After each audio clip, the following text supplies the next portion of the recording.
जय श्री राम। मैं अमोल स्वागत करता हूँ आपका चर्चा विद अमोल में। आज का हमारा विषय है मोहनदास गांधी। कुछ लोग इन्हें महात्मा कहते हैं और कुछ राष्ट्रपिता। मेरे भाइयों, कुछ विषय हमें तभी समझ में आते हैं जब हम उन पर गौर से सोचते हैं, उसकी बारीकियां ढूंढते हैं, उसके मूल में घुसते हैं। हमने तो कुछ अलग सोचा था, लेकिन ये ऐसा कैसे हो गया? अगर आप इस पर चिंतन करते हैं, इसकी गहराई में उतरते हैं, तब आपको पता चलेगा कि अतीत में आपके साथ क्या धोखा हुआ है और वो किसने दिया है। और अगर आप इसके बारे में और पढ़ते हैं, तब आपको इस पर यकीन होता है। कभी कभी कुछ आदतें छोड़नी पड़ती है, जैसे कि जो मैं कहूं वही सच होता है। इस मानसिकता से निकलकर जो सच है मैं वही कहूंगा, इस मानसिकता तक हमें आना है। ये मानसिकता जब तक नहीं बदलती तब तक समाज सच्चाई से कोसों दूर रहता है। और इसीलिए मैंने आज ये विषय चुना है। मैं आज जो कुछ बोलूंगा वो सब तथ्यों के आधार पर बोलूंगा, जिसका आधार इन्हीं के समकालीन कुछ लेखक है और कुछ लोगों के बयान है।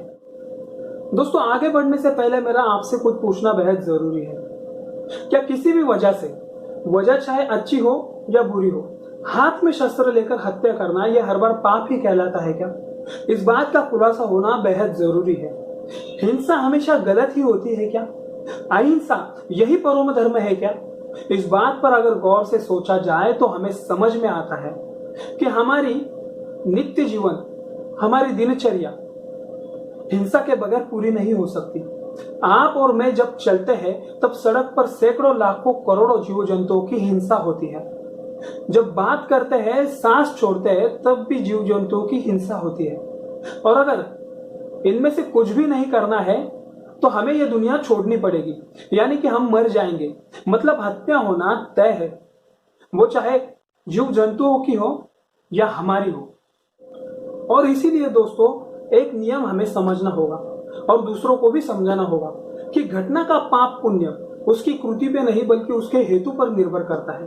क्या किया ये मायने नहीं रखता है, क्यों किया ये मायने रखता है।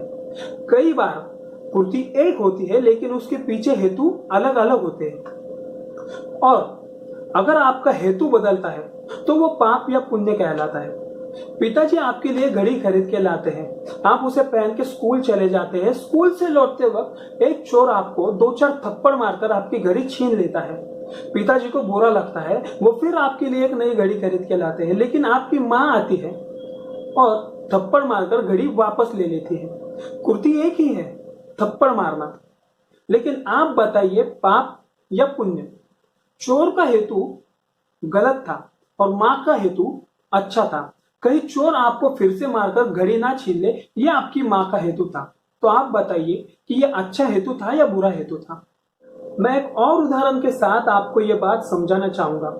ऑपरेशन के लिए डॉक्टर किसी का पेट फाड़ते हैं, उसमें कट्स लगाते हैं, और कोई गुंडा किसी का पेट फाड़कर उसका कत्ल करता है। कृति एक ही है, पेट फाड़ना, लेकिन हेतु? डॉक्टर का हेतु उसकी जान बचाना था, वही गुंडे का हेतु जान लेना था। दे दी हमें आजादी बिना खड़क बिना ढाल, बाप का राज था क्या? इतना झूठा गाना सच्चाई के तौर पर हमें बचपन से पढ़ाया जा रहा है। शहीद भगत सिंह, राजगुरु सुखदेव, क्या इन्होंने आजादी के लिए कुछ भी नहीं किया? फांसी चढ़ गए ये लोग आजादी के लिए, और इनकी फांसी का कारण तो आप जानते ही होंगे। जब तक इस इतिहास का दूसरा पहलू हमारे समाज के सामने नहीं आता, तब तक एक ही इंसान हमें दोषी लगता है। इनके कारनामे अगर जानने हैं तो हमें 1920 में जाना होगा। हिंदुओं के मन में किसी राष्ट्रीय नेता के प्रति असंतोष की भावना पैदा होने की शुरुआत 1920 में बाल गंगाधर तिलक जी के निधन के बाद हुई, क्योंकि तब देश के कई राष्ट्रीय आंदोलन के सूत्र गांधी के हाथ में आ गए। तब से गांधी ने राजनीति में जो जो फैसले लिए, उनकी वजह से मुसलमानों में खुशी और हिंदुओं में असंतोष फैलना शुरू हुआ। 1920 से भारत में 2 शब्दों का प्रचलन बहुत बढ़ गया था। वो शब्द थे सत्य और अहिंसा। सत्य और अहिंसा गांधी ने भारत में लाया, यह एक और बड़ा झूठ। क्या गांधी के पहले प्राचीन भारत में सत्य बोलने वाले लोग नहीं थे? अहिंसा का पालन करने वाले पंथ नहीं थे? इनकी घिनौनी राजनीति तब सामने आती है जब ये अपना महात्मा का झूठा चेहरा कायम रखने के लिए एक खास समुदाय की हिंसा को नजरअंदाज करते हैं, और जब हिंदू उसका प्रतिकार करता है, उसे प्रत्युत्तर देता है, तब ये महात्मा हिंदुओं को हिंसक बताकर उन्हें अहिंसा का पाठ पढ़ाते हैं। ये कैसा पक्षपात है? अगर अहिंसा का पाठ पढ़ाने का इतना ही शौक है तो उस शांति प्रिय समुदाय को पढ़ाइए ना, हिंदुओं को क्यों? हिंदू तो बस उनके हमले का जवाब देता है, उसे रिटेलिएट करता है। 1921 में आंदोलन शुरू करते ही इनका पहला वाक्य था, जब तक हिंदू मुस्लिम में भाईचारा पैदा नहीं होता तब तक आंदोलन यशस्वी नहीं होगा। हिंदू मुस्लिम में भाईचारा पैदा करना है, कैसे होगा, किस कीमत पर होगा? तो इसके लिए गांधी कोई भी कीमत चुकाने के लिए तैयार थे। और उसके बाद बोली लगनी शुरू हुई। मुस्लिम लीग ने कांग्रेस के साथ आंदोलन में शामिल होने के लिए अपनी पहली शर्त रखी। अफगानिस्तान के खिलाफा को अंग्रेजों ने बंदी बनाया है, उसे बाहर निकालने के लिए सारे मुस्लिम आंदोलन कर रहे हैं। उस आंदोलन का कांग्रेस और भारत को समर्थन करना होगा, उसे सपोर्ट करना होगा। हम लोग जहां जहां रह रहे हैं वहां से हमें चंदा इकट्ठा करने की इजाजत मिलनी चाहिए, जिसे इकट्ठा कर हम अमेरिका भेज सके। अगर ऐसा होता है तभी हम भाईचारे के लिए तैयार हैं। गांधी ने इनकी सारी बातें मान ली, खिलाफत आंदोलन को भी समर्थन दिया। और इतना ही नहीं, इस खिलाफत आंदोलन में अंग्रेजों ने 2 मुस्लिम नेताओं को गिरफ्तार किया था, जिनका सरनेम अली था। ये दोनों भाई थे। हालांकि वो दोनों भारत की स्वतंत्रता के लिए नहीं बल्कि तुर्किस्तान स्वतंत्र हो इसलिए लड़ रहे थे। दोस्तों, असहकार आंदोलन के चलते हमारे लाखों आंदोलनकारियों को अंग्रेजों ने जेल में बंद कर दिया था। उसके बाद इंग्लैंड का युवराज यहाँ आया और वो आंदोलन खत्म करने के लिए बातचीत शुरू करने लगा, क्योंकि उन आंदोलनकारियों में शिक्षक, छात्र, अलग अलग सरकारी कार्यालयों में काम करने वाले लोग भी शामिल थे। अगर आंदोलन ऐसे ही जारी रहता तो सरकार चलाना मुश्किल हो जाता। इसलिए युवराज ने कहा कि हम आपकी बहुत सी मांगे पूरी करेंगे, पर आप आंदोलन खत्म करिए। युवराज के सामने पहली मांग ये रखी गई कि हम आंदोलन खत्म करेंगे, पर आंदोलनकारियों की सजा माफ कर उन्हें उनकी नौकरियां फिर से दे दी जाए। युवराज ने इसे मान लिया और कहा कि अगर आंदोलन खत्म नहीं किया तो सबको 6 महीने की सजा भुगतनी पड़ेगी और उनकी नौकरियां भी छीन ली जाएगी। इसके लिए चित्तरंजन दास जी से लेकर सबने हमें भी दर्शाई और करारनामे पर अपनी स्वाक्षरी भी की।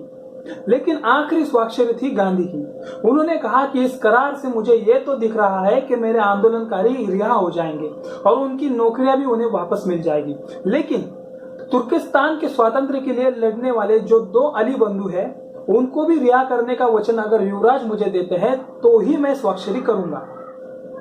इस पर युवराज ने गांधी से कहा कि तुर्किस्तान के स्वातंत्र्य से आपका क्या लेना देना है? आपके आंदोलनकारियों को तो मैं छोड़ रहा हूं ना। तुर्किस्तान के स्वातंत्र्य कम है और तुर्किस्तान देख लेंगे, आप भारत की चिंता कीजिए। आखिरकार गांधी ने स्वाक्षरी नहीं की और सारे के सारे आंदोलनकारियों को 6 महीने तक जेल में सजा भुगतनी पड़ी और ऊपर से अपनी नौकरियां भी गंवानी पड़ी। चित्तरंजन दास जी को तो इतना गुस्सा आया था कि मैं आपको क्या बताऊं। मुंह तक आया हुआ निवाला छीन लिया गया था, यानी कि आंदोलन पूरी तरह बिखर चुका था, सिर्फ एक गांधी की स्वाक्षरी न करने के कारण। एक स्वाक्षरी।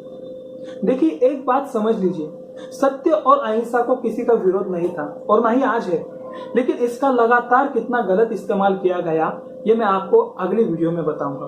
दोस्तों, ये वीडियो बनाने में बहुत मेहनत लगती है, तो मेरे आपसे हाथ जोड़कर विनती है कि इस वीडियो को लाइक कीजिए, अपने दोस्तों परिजनों में शेयर कीजिए और चैनल को सब्सक्राइब करना बिल्कुल ना भूलिए।